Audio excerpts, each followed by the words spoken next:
by Keenan Gray. Charles Hicks doing the interview duties at the finish line as temperatures have dipped above 50 degrees for the first time today on relatively good race day conditions.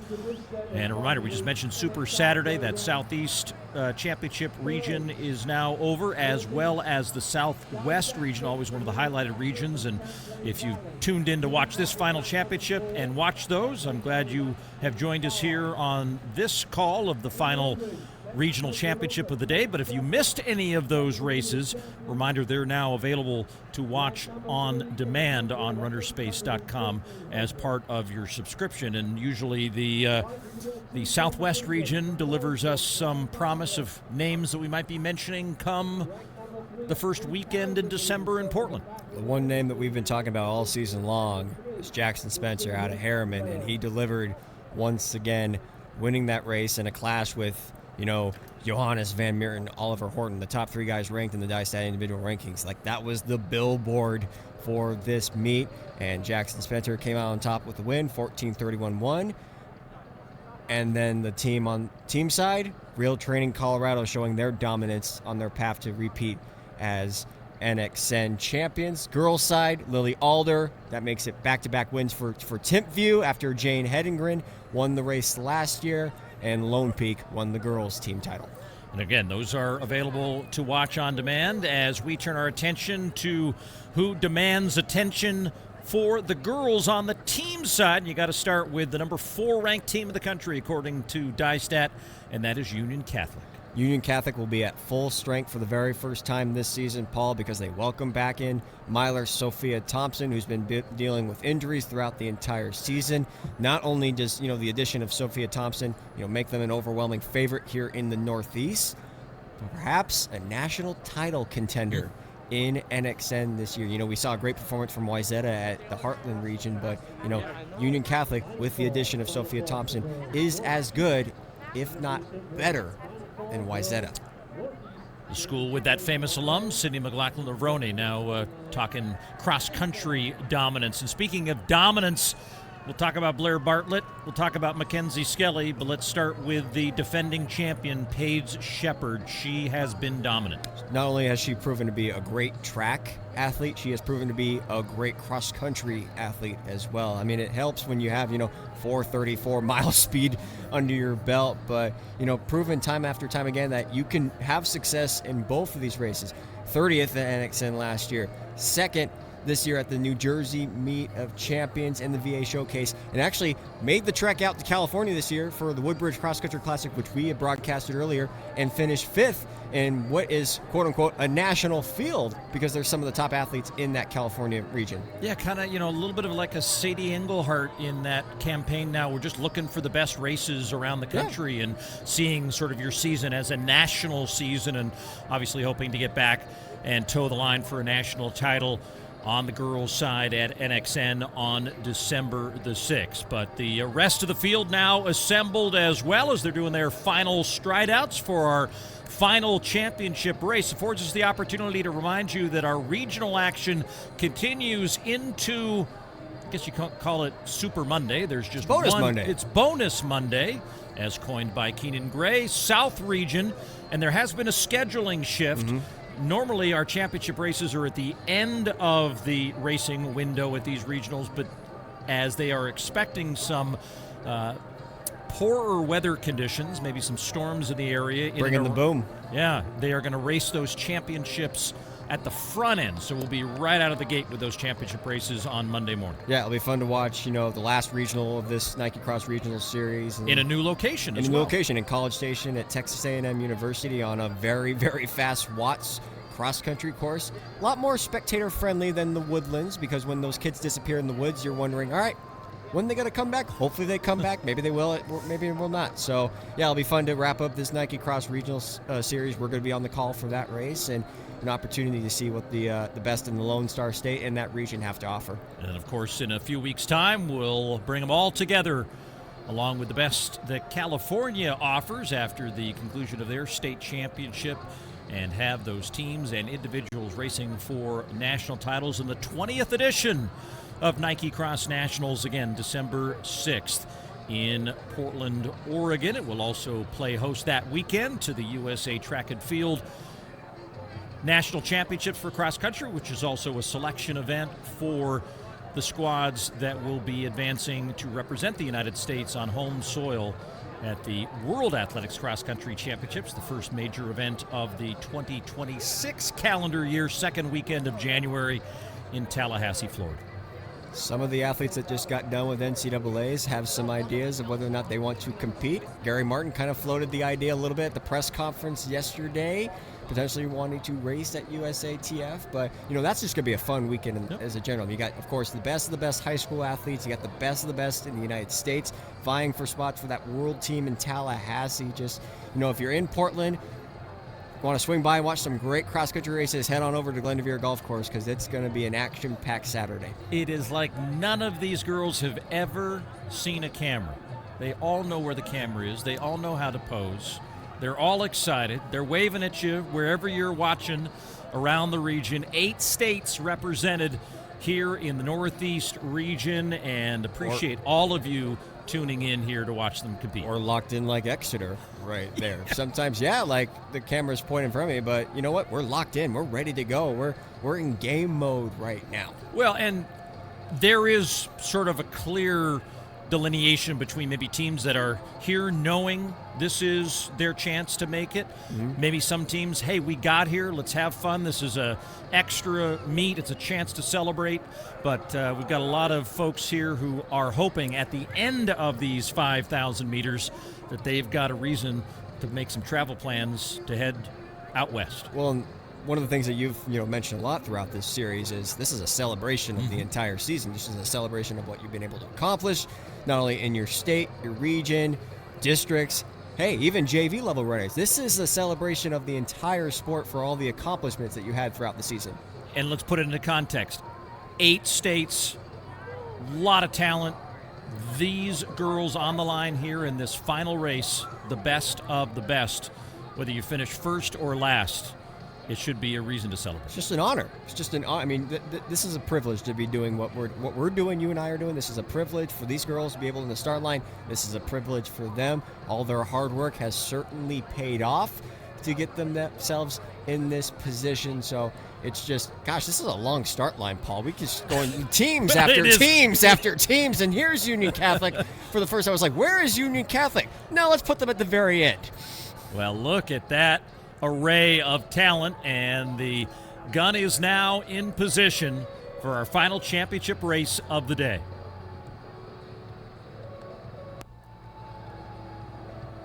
Gun fired along the Hudson River in New York as the best of 8 states around the Northeast descend on Bowdoin Park to race for a Nike Cross Regional Championship. And looking to see herself early on in this race is the defending champion, Paige Shepard. Sophia Thompson's also in there as well, so that's confirmed. Union Catholic is at full strength, Paul. This is the first time we've seen their complete team this year. Saw Kaylee Kaiser out there as well. She's part of that Union Catholic team. She's the junior, was third, 1 spot behind Shepard for that championship. We just saw Shepard come across. Union Catholic running much of their team all together, as that is also the race behind the race. Hey, we know our teammate Paige Shepard's trying to win a title, but here as a group, we just want to stay together, fight through the traffic, and find our way into the top echelon of this field. And they're making a presence on the team side, but the one individual we did mention, although we get a chance to talk about, that's making her presence felt on the individual side, is on your screen right now from I say the because that's part of their team name, the Lawrence School in Blair Bartlett. What a fantastic season she has had in her first season of cross country. And of course, we saw her on the track at Hayward Field last summer at Nike Outdoor Nationals, racing against Jane Hedegren in the 3,000 meters. She finished second in that race. But now Bartlett is the leader ahead of Shepherd as they get out and away. Mackenzie Skelly trying to close the gap here and get back into contact from the Tukey Track Club, the New Hampshire state runner-up and the New England champion this year. Mackenzie Skelly has had presence since she was in middle school, Paul. Seems like we've been calling a lot of her races within the last couple of years.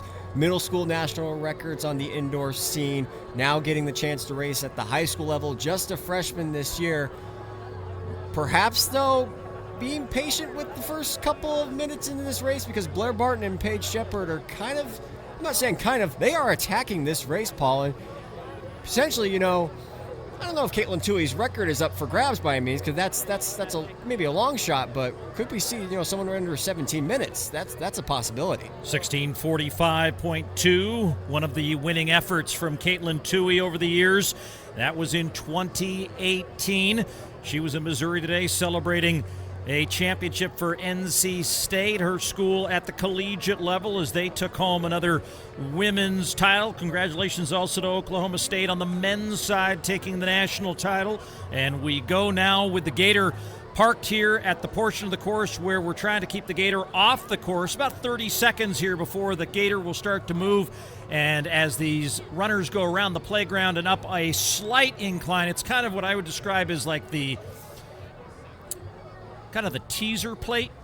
It's kind of like when you're on a roller coaster, that first little... We're just going to tease you. Yeah, and then we'll bring the big drop later on. We'll bring the hammer, the hill that kills. Yes, exactly as Sean Gray would put it. And that is the hill that kills right there as we wait for those runners. That'll come up here in about 5 minutes from now. The Gator getting back in position here and coming off of that incline and striding out here in the race in the early going. Blair Bartlett trying to run this race out of the legs of Paige Shepard. She looks to her watch, and 3.5 minutes into this race, you see them now going in that westward direction, away a little bit from the Hudson River, but looming will be that circle back, and then again, that climb you see on the elevation tracker all the way to the top of the mountain. Just look how strong that Blair Bartlett is attacking this hill. Put in perspective, how special a season this really has been in her first year. She broke the New Jersey 5K all-course record. This is her first season of running cross-country, Paul. She ran 16:16.8 for the 5K distance, and then she actually won the Bowdoin Park Classic here in the second fastest time by a New Jersey athlete ever in 18:03. So she has the experience on this course just like Paige Shepard does, but you can even see right around the corner just how much separation Bartlett is putting on the defending champion. Paige Shepard is one of the best athletes in the entire country, and Blair Bartlett's like, no, hold on. I want to get in on the conversation. And she has just separated herself, and this has been the biggest move in the early going by any of the racers we've seen at the championship level so far on this race day between both the New York and the Northeast regions, as Blair Bartlett, and Paige has now got that company with Skelly, as those three kind of have a nice little gap back to a group of, it looks like 4 girls, maybe 5 in that chase pack. Again, top 5 will automatically advance the Nike Cross Nationals, but anyone who's on a team like a Paige Shepard, if Union Catholic were to get there as a team, that would open up a spot for someone finishing in 6th position. Well, and Paige Shepard and Mackenzie Skelly are really familiar with each other, actually, because they saw each other already this season at the Virginia Showcase, where, Paige Shepard finished second, just 1 spot ahead of Mackenzie Skelly in that race, which was a really, really fast race, Paul. So, they're in familiar territory right now. So, and Skelly's not your ordinary freshman. She runs with no fear whatsoever. She's raced in some of the biggest high school championship races, even as an 8th grader in middle school. She's putting herself in a position that, is not, it's not territory that she hasn't been in before, I'll say that.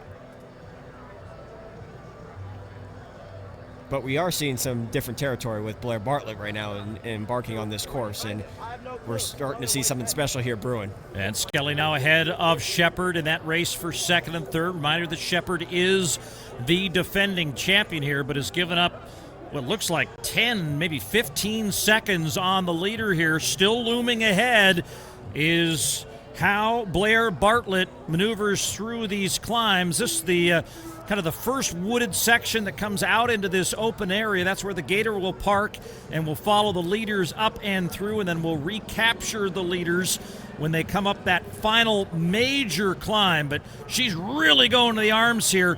Does have that benefit of previous experience on the course, as Keena has mentioned, and so that experience paying dividends here as she has absolutely opened up a huge lead. Spectators even shocked that they can get across the race course here between first place and still waiting for Skelly and Shepard, as Skelly's now all alone in second. So the two new additions to this region have really put it to Paige Shepard early on in this race. And, can Paige respond? Because, Paige has been in big championship scenarios. She beat Sadie Englehart in a really good mile race last year during the outdoor season and has set herself up, to have good performances towards the end of the races. So maybe perhaps she's saving something here. Well, I think that has to be your strategy. Let her get away, hope the hills slow her down, feel like you've got more in the tank coming off that hill, and then just unleash that speed in the second half of the race. But here now, back to that climb, and Bartlett weaving around, still waiting for second place to come into view. I don't think she's slowing down at all, even on this hill. I mean, I know it's a different picture right now looking at it, and we don't have no idea what the actual hill looks like itself, but she has not slowed down. Neither has Mackenzie Skelly. The only person that's starting to slow down is the defending champion, and now she's fallen back to fourth, potentially almost fifth now. Yeah, she gets past here, really feeling the effects here and losing ground with every stride. You can see one of her teammates, Kaylee Kaiser, now working her way up the hill. So Union Catholic still asserting themselves on the team side. I believe there's another Union Catholic athlete right there. Yep, I believe that's Harper Teleska, the freshman. They've been talking about her all season long and just how impressive she has been for their team. And then still waiting to see, where Sophia Thompson is at, because that's a crucial piece of their team. So we'll get halfway split here in a moment for the leader, Blair Bartlett. And again, this first half of the race, really the tougher of the two halves of the race because of that climb. As they're now 9 minutes elapsed, we're keeping an eye, and here she comes off the backside. And how about this, Keenan? Halfway home in 8:21, as she is ahead of Caitlin Tuohy's course record halfway home. And it's all downhill from here, Paul. I mean, that's the benefit of having to go up. What goes up must come down, and this is where she will fly here on this course. Heck, she's flying so much, I think the pigtail fell out of her hair and something like that. It looks like her hair's just flying all over the place now. Well, maneuvers through that curve. She's going so fast that there's still traffic coming up the mountain. As she takes another look at her watch, 9:40 elapsed. The crowd showing their appreciation and the recognition of the performance they're witnessing here. And when you're talking about performances and you got someone like a Caitlin Tuohy listed, it is one of those things. We saw Rachel Forsyth's record go down at the Midwest Regional. So another thing about the depth in American distance running is it's next girl up, and here is a potentially record-breaking performance unfolding before us with Blair Bartlett, just the junior. What if I told you she was playing tennis last fall, Paul? Wouldn't be surprised. She was playing tennis last fall, and this is her first season of running cross country. Had the great results during track season. Heck, beat Addie Ritzenhein in a 3K race over in Philadelphia. Then you go challenge Jane Hedengren in the 3,000 at Hayward Field at Nike Outdoor Nationals. When I found out she was running this fall, I'm like, geez, this is going to be someone that's going to have an impact based on what she did in the track season. Has a 15-second lead at the halfway mark over Skelly. Kendra Williamson was in third, ahead of Julia Kelly. Paige Shepard had fallen back 32 seconds off the lead, and she was in sixth. And even for PCXC, where we're looking at the team race, Mackenzie Skelly is doing her part to make sure her team gets the Nike Cross Nationals. And they got a little bit of a gap between them and Chaplin XC Club. They were second in this region last year, so perhaps can this team from Pennsylvania get in on the mix and go join with Union Catholic, as they are the team right now in the lead.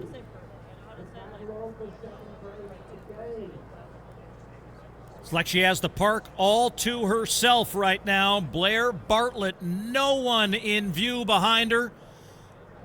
She's running with the gator, running with the lead. And as you see that athletic course tracker kind of closing in on the final few descents before she's dropped back down right along the Hudson River. Oh, and she's a junior too, Paul. We got another year of this. This is going to be very exciting to see, what not only what happens here over the next couple of minutes, potentially not only winning for a regional title, but gosh, you put her in the conversation now with Avery Lowen and Natasha Dudek for that national title in Portland. Well, we saw such a dominant performance last year at NXN by Jane Hedengren, and I think a lot of people who raced in that race were pretty happy to know that she was a senior. She'd end up running at the next level. She ran all the way to the podium in Missouri today, finishing second for BYU in the NCAA Cross Country Championship. So we know we're going to have a new winner in 2025, but we're going to have some new conversation pieces to add to the narrative, not just the people who performed well last year who were going to come back, but now some new faces that are literally coming out of the forest here and asserting themselves as one of the best in the country. Well, and the three names that I've mentioned alongside Bartlett, Lowen, and Dudek, underclassmen. Two of them are juniors in Lowen and Bartlett. Dudek's a sophomore this year. So we're going to not only see it next in a couple weeks here at NXN, we're going to be able to see it next year as well. Those three battle each other out. Does not seem that mountain climb took anything out of her. She is absolutely locked in and racing down here now adjacent to where she started. No, and she hasn't missed a beat, as you said. Her form has looked the same this entire time. Even going uphill, her tempo, her rhythm was still the same. I mean, she's just a metronome right now, Paul. There's no better way to describe it, just how well she's running. And I don't know if she's trying to keep track of where she's at in this race and trying to put in perspective, all right, can I chase down Caitlin Tuohy's time? Am I on pace? Maybe I'm not. But hey, it's her against the clock right now. A little less than 3 minutes to that course record of 16:45.2, set 7 years ago in 2018 by Caitlin Tuohy. Spending a lot of time looking at that watch, though. And adjusting the hair, too. Just focus on the race, Blair. You're on the cusp of, breaking a course record that, some might think is untouchable because of how dominant Caitlin Tuohy was for such a long time. 3-time NXN champion, one of the best to come out, not just New York, but the high school running scene. Now running professionally now, but could we see the emergence of Blair Bartlett, a story unfolding right here with this New Jersey talent? Well, keep an eye on the clock, as that may be the only race she has left, as you do not see. Well, now maybe just coming into view is Skelly. It looks like she's still back there alone by herself in second. Got to be 20 seconds at least, Paul. At least. And just what an effort by the freshman, too. I mean, putting herself in a position like this to get yourself to nationals, but also you look at the team race, PCXC is still in that second position. So, if Skelly finishes second, her team could also be finishing second as well. She takes a looker over her shoulder for the first time. Didn't see anything but open race course, and now the course lays open ahead of her. Just a gator there. Another look at the watch as she moves into this final wooded section of the race. The clock now above 15 and a half minutes.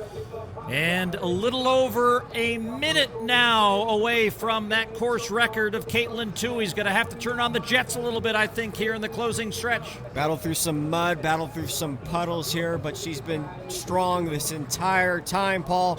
16 minutes have now come up. She's making that one last climb, and then it's just screaming downhill to the finish. Well, this may not be as big a incline as she witnessed in the first half of the race, but at this point of the race, given the pace that she is on, it is going to test her strength and resolve with what she has left in the tank. It will be a dominating effort as she now crests that final hill and makes the turn for home. As she comes into the finish line chute, Blair Bartlett of the Lawrenceville School absolutely obliterates the competition. One of the fastest performances on this course we've ever seen. And the junior from the Lawrenceville School will get a spot at the line in December in Portland as the Northeast Regional Champion. And real close to that sub-17-minute barrier, Paul. You know, on track to at the halfway point at around 8:21. So she really had to work that latter half of the race. 17 minutes exactly. What a performance and what a run right here by the freshman. No stranger to the spotlight at all. As I said, has broken so many middle school national records on the indoor track scene and is now on the cusp of making it to Nike Cross Nationals and perhaps maybe not going alone either. Kendra Williamson finishing up in third, it would look like. Madeline Lane, New Hampshire runner-up there in fourth. No sign of Paige Shepard yet as she really got tested in that first half of the race. As Bartlett wins by 45 seconds. Yeah, that's about right. 46.4 now officially with Skelly across the line. Williamson in third. Madeline Lane in fourth. And Julia Kelly will finish in fifth in that all-important sixth spot because you think Skelly and PCXC might make it as a team. We'll await that official result as we await it to populate on the left side of your screen as the rest of the finishers start to close in. And Shepard just crossed that finish line. She was the third runner for Union Catholic, Paul. Just shows the depth that Union Catholic has. Kaylee Kaiser was their number one, followed by Harper Teleska there in second. And the defending regional individual champion was the third runner on the team. Which, hey, if you're going to have a bad day, just have it at this regional. Make sure the rest of your teammates take care of the business so you can get the job done in Portland. Yeah, thank your teammates for getting you to Portland. Somebody we thought would get there even as an individual if something were to have happened to Union Catholic on this day. But it was the team that made the difference for Paige Shepard. But what a performance we just witnessed from Blair Bartlett of the Lawrenceville School. She is with Charles Hicks. All right, I'm here with Blair after winning the NXR championship. I'm hearing that it was the second fastest time ever run on this course. Coming into this race, did you have any idea you could run that fast? I had a good idea that my fitness was in a pretty good spot. And I'd run Bowdoin one time earlier this season. It was one of my first courses with hills, so big learning experience. But I had a lot of takeaways, and I was really excited to apply them today. And during the race today, when did you know that you were going to win it? I don't think you ever really know until you cross that line, because it's never over till it's over. So I was really just trying to give it as hard of an effort as I possibly could on the day. And to run so incredibly, I'm assuming that, you know, there's a lot of people and yourself and reasons that you run. What does running mean to you, and what did this win mean to you today? Running means so much to me, and the more I run, the more it means to me. It allows me to learn so much about myself, how to push myself, and then also just allows me to build so many relationships with my team, the competitors, and just everyone in the sport. Well, great that she's learning that. You know, tennis players run on an average between 2 and 5 miles during a normal tennis match, so she had some experience running.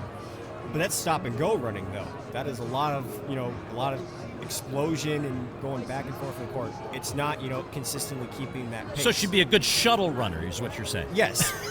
It's kind of similar to basketball too. There's a lot of stop and go in that race. And you were astute in our race call to note that she'd had that experience in Bowdoin Park. She mentioned that experience, but turned that experience into confidence that she could run even faster. Well, as I mentioned, she ran the second fastest time ever by a New Jersey athlete on this Bowdoin Park in 18:02. It's safe to say, especially if Charles is right, this is the second fastest time ever. She is now the fastest New Jersey athlete of all time after shaving off 62 seconds that she had at the Bowdoin Park Classic. So I'd love to, hear from her coach and just the difference that, in preparation for this race and just how you shave off over a minute on this on the course like this. This is a really hard course, Paul. Hardest course we have in the regions by far. We see the team scores still in process of being updated, and they will continue to update, but the battle now for second and third is quite intriguing. Union Catholic looks like they're on control to add their names to the list of teams, getting that call from travel to get their flights booked for Portland and Nike Cross Nationals, the 20th edition, on December 6th.